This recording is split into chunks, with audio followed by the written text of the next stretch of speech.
తీపి గుమ్మడికాయ చిక్కుడుకాయ కాంబినేషన్తో కూర.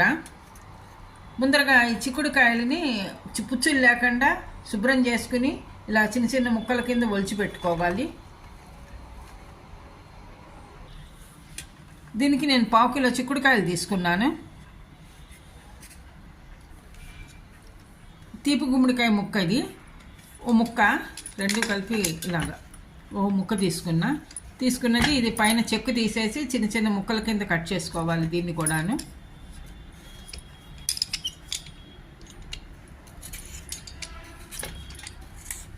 ఈ విధంగా చెక్కు అంతా తీసేసుకుంటే సరిపోతుంది.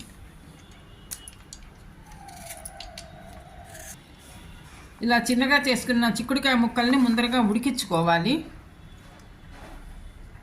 చిక్కుడుకాయ ముక్కలు ఉడికేలాగా కూరకు పోపు వేసుకోవాలి. పోపుకి 2 స్పూన్లు ఆయిల్ వేసుకోవాలి. నూనె వేడెక్కాక 1 స్పూన్ మినపప్పు, జీలకర్ర 1/2 స్పూన్, కొద్దిగా ఆవాలు, 1 స్పూన్ శనగపప్పు, 1 మిరపకాయ ఇలా ముక్కలు చేసి వేసుకోవాలి. పోపు వేగింది. కొద్దిగా కరివేపాకు, చిన్నగా కట్ చేసిన గుమ్మడికాయ ముక్కలు ఇది కూడా పోపులో వేసేసుకోవాలి. 2 పచ్చిమిరపకాయలు చిన్నగా కట్ చేసింది. కొద్దిగా పచ్చివాసన పోయేదాకా గుమ్మడికాయ ముక్కలు మగ్గించుకోవాలి. మూత పెట్టి వాటర్ కూడా ఏం పోయక్కర్లేదు. దీనికి మూత పెడితే కనుక ముక్కలు బాగా తొందరగా మగ్గిపోతాయి. గుమ్మడికాయ ముక్కలు మగ్గాయి. ఇలా చూస్తే కనుక మెత్తగా అయితే కనుక ఇలా చితికిపోతున్నాయి. ఇలా కట్ చేస్తే ఇలా చేస్తే కనుక గడ్డతో ఇలా అంటే ఇలా మెత్తగా అయితే మగ్గినట్టు గుమ్మడికాయ ముక్కలు మగ్గాయి. ఇప్పుడు ముందరగా ఉడికించుకున్న చిక్కుడుకాయ ముక్కలు ఇవి కూడా ఇందులో మిక్స్ చేసుకోవాలి.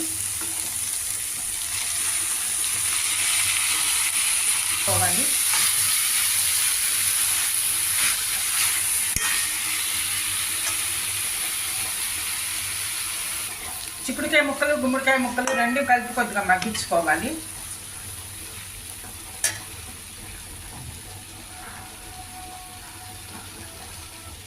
కొద్దిగా పల్చగా తీసిన చింతపండు రసం, కొద్దిగా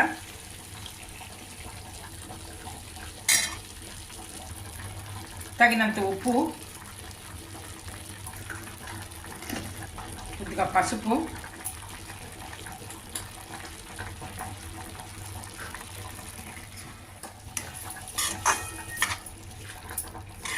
బాగా మిక్స్ చేసుకోవాలి. గుమ్మడికాయ ముక్కలు చిక్కుడుకాయ ముక్కలు అన్నీ కలిపి మగ్గుతాయి. ఇప్పుడు ఇలా మగ్గించుకుంటే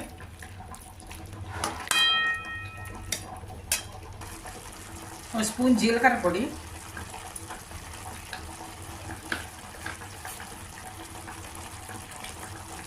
2 స్పూన్లు ధనియాల పొడి,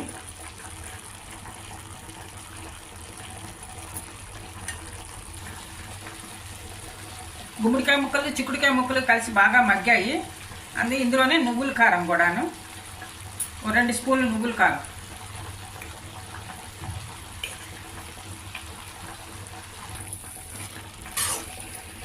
కూర బాగా దగ్గరగా అయింది. చాలా సింపుల్గా చేసేసుకోవచ్చు, ఈజీగాను, చాలా రుచిగా ఉంటుంది, మంచి టేస్టీగా ఉంటుంది, వెరైటీగాను.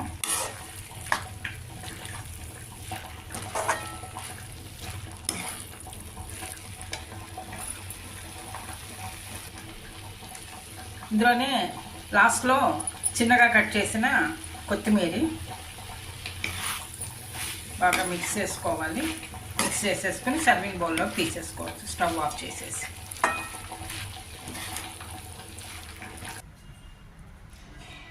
ఎన్నో ఆరోగ్య ప్రయోజనాలు ఉన్న గుమ్మడి చిక్కుడుకాయ కూర రెడీ అయింది.